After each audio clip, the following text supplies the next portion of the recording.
ನಮಸ್ಕಾರ ವೀಕ್ಷಕರೇ, KM digital ಹಬ್ಗೆ ಸ್ವಾಗತ. ನಾನು ಕನಕನಗೌಡ. ನಾನು ರೈತರ ಬಗ್ಗೆ, ಖುಷ್ಕಿ ಜಮೀನುಳ್ಳ ರೈತರ ಬಗ್ಗೆ ಅವರ ಜೊತೆ ಒಂದೆರಡು ಮಾಹಿತಿಯನ್ನು ಹಂಚಿಕೊಳ್ಳಲು ಇಷ್ಟಪಡ್ತೇನೆ. ವಿಶೇಷವಾಗಿ ಖುಷ್ಕಿ ಜಮೀನು ಹೊಂದಿರತಕ್ಕಂಥ ರೈತರು ಈ ಸಾರಿ ಮುಂಗಾರು ಆಶಾದಾಯಕವಾಗಿಲ್ಲ.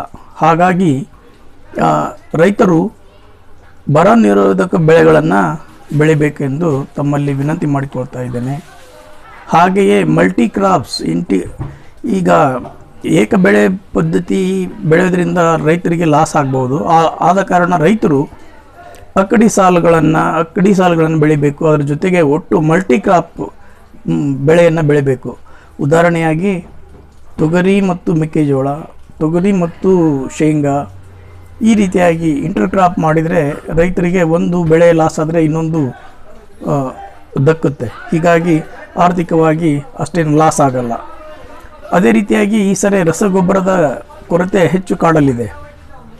ಹೀಗಾಗಿ ರೈತರು ಸಾವಯವ ಕೃಷಿಯತ್ತ ವಾಲಬೇಕು. ಇದು ಅನಿವಾರ್ಯ ಕೂಡ, ಒಳ್ಳೆಯದು ಕೂಡ ಹೌದು. ಇದರಿಂದ ಬೆಳೆಗೆ ಏನು ತೊಂದರೆ ಆಗಲ್ಲ. ನಮಗೆ ಹೆಚ್ಚಾಗಿ ಇದರಿಂದ ಒಂದು ಆರ್ಥಿಕ ಉನ್ನತ ಮಟ್ಟದಲ್ಲಿ ಅನುಕೂಲ ಆಗುತ್ತೆ. ಇನ್ನೊಂದು, ತಳಿಗಳನ್ನು ಆಯ್ಕೆ ಮಾಡುವ ಸಂದರ್ಭದಲ್ಲಿ ರೈತರು ಹೆಚ್ಚಾಗಿ ಬ್ರಾಂಡೆಡ್ ಕಂಪನಿಗಳನ್ನು ಆಯ್ಕೆ ಮಾಡಬೇಕು ಅಂತ ನಾನು ಕೇಳ್ಕೊಳ್ತಿದ್ದೇನೆ.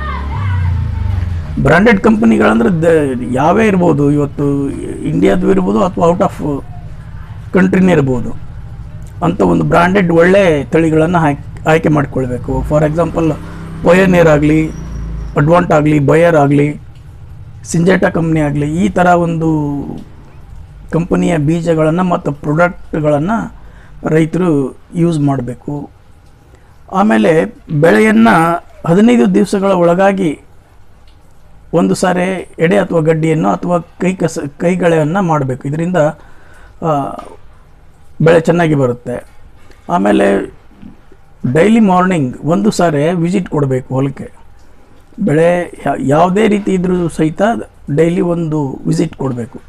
ಇದರಿಂದ ನಮಗೆ ಮುಂದಿನ ಒಂದು ಪ್ಲ್ಯಾನ್ ಮಾಡೋದಕ್ಕೆ ಅನುಕೂಲ ಆಗುತ್ತೆ. ಆಮೇಲೆ ರೋಗಗಳನ್ನು ಜಲ್ದಿ ಐಡೆಂಟಿಫೈ ಮಾಡಿ ಅದನ್ನು ಸರಿಪಡಿಸೋಕ್ಕೆ ಸಾಧ್ಯ ಆಗುತ್ತೆ. ಆಮೇಲೆ ರೈತರು ಹೆಚ್ಚಾಗಿ ಸ್ವಂತ ಟೂಲ್ಸ್ಗಳನ್ನು ಹೊಂದಿರಬೇಕು. ಫಾರ್ ಎಕ್ಸಾಂಪಲ್ ಸ್ಪ್ರೇಯರ್ ಇರ್ಬೋದು, ಇನ್ನಿತರ ಯಾವುದೇ ಸಲಕರಣೆಗಳು, ಕೃಷಿಗೆ ಸಂಬಂಧಪಟ್ಟ ಸಲಕರಣೆಗಳನ್ನು ಸಾಧ್ಯವಾದಷ್ಟು ಮಟ್ಟಿಗೆ ನೀವು ಸ್ವಾವಲಂಬಿಯಾಗಿರಬೇಕು. ಇನ್ನೊಬ್ಬರನ್ನ ಕೇಳೋದು, ಇನ್ನೊಬ್ಬರ ಹತ್ರ ಸಹಾಯ ಪಡೆಯೋದು ಮಾಡೋದ್ರಿಂದ ನಮಗೆ ಒಂದು ನಷ್ಟ ಆಗುತ್ತೆ. ಬೆಳೆ ಸರಿಯಾದ ಟೈಮ್ನಲ್ಲಿ ನಾವೇನು ಮಾಡದೇ ಇದ್ದರೆ ಬೆಳೆಯಲ್ಲಿ ಕುಂಠಿತ ಆಗುತ್ತೆ.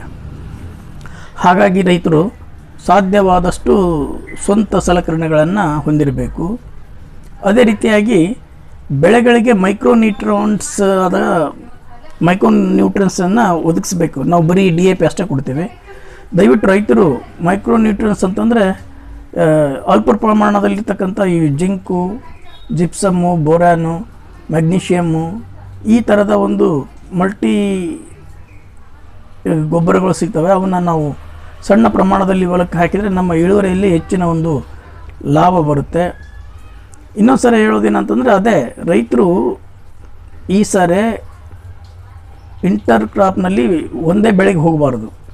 ದಯವಿಟ್ಟು ಈಗ ನಾವು ಇದನ್ನು ಹಿಂದೆ ರೈತರು ಮಾಡ್ತಾಯಿದ್ರು, ಈಗ ಅದನ್ನು ನಡುಗೆ ಬಿಟ್ಟಿದ್ದಾರೆ. ಈಗ ಬರೀ ಏಕ ಬೆಳೆ ಪದ್ಧತಿ ಮಾಡ್ತಾಯಿದ್ದಾರೆ. ಅದನ್ನು ಬಿಟ್ಟು ದಯವಿಟ್ಟು ರೈತರು ಮತ್ತೆ ಹಳೆ ಪದ್ಧತಿಗೆ ಹೋಗಬೇಕಂತ ಕೇಳ್ಕೊಳ್ತಾ